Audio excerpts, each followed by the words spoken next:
A história da filosofia no período colonial. Então, para se refletir uma história da filosofia no Brasil, é necessário nos debruçarmos sobre a história do povo brasileiro e sobre as nuances que constituem o projeto do pensamento filosófico brasileiro, de modo a ver que esses elementos do próprio pensamento filosófico devem ser entendidos à luz das circunstâncias históricas que o país enfrentou. Então, nós abordamos aí duas questões.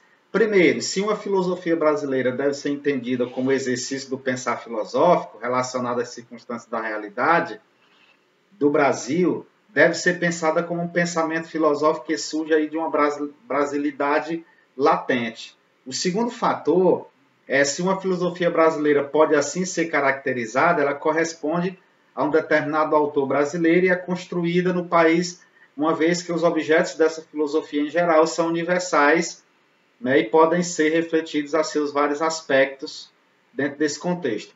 As influências filosóficas que nós temos nesse período é justamente de uma corrente filosófica muito forte, que é o tomismo aristotélico, que buscava o equilíbrio entre a filosofia e os princípios cristãos católicos, né? E aí a gente pergunta, houve autonomia de pensamento por parte da chamada colônia neste período?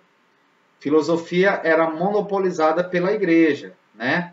E aí o marco histórico principal era que no período a filosofia implantada pelos jesuítas, ela traz aí um pensamento filosófico teológico, né, ocidental, e aí nós temos aí os ensinamentos oferecidos pelos jesuítas do cunho tomista, como já colocava, que buscava essa harmonia e um desenvolvimento, né, dentro das questões estritamente ligadas a Tomás de Aquino e Aristóteles. Os autores importantes desse período, a gente pode referenciar, por exemplo, Matias Aires, né? Em 1638, por exemplo, o ensino de filosofia nível superior, é conhecido o Saber de Salvação, né? O padre Antônio Vieira, Tomás Antônio Gonzaga, né? São esses os grandes pensadores nesse momento, né? E nós temos também aí Mariano José Pereira da Fonseca, né? O Manuel da Nóbrega, o Nuno Marques Pereira de Souza Nunes. E aí nós temos aí a questão do empirismo mitigado, né? Que propõe uma ideia de empirismo influenciado pela filosofia de Locke e Aristóteles, né? Porém, o Aristóteles reinterpretado numa perspectiva empirista e não mais numa perspectiva metafísica, como estavam propondo os jesuítas nesse sentido, né? Nós temos aí também um legado, que é a busca por uma construção de uma filosofia autônoma, né? Então, a história da filosofia no Brasil desenvolve algumas nuances, algumas problemáticas de uma filosofia brasileira e sua originalidade, da sua miscigenação, do ponto crucial de sua cultura, né? Assim, nós temos que convir que na história brasileira os pensadores refletiam, produziam e reproduziam questões que não se mantinham simplesmente alheias aos brasileiros.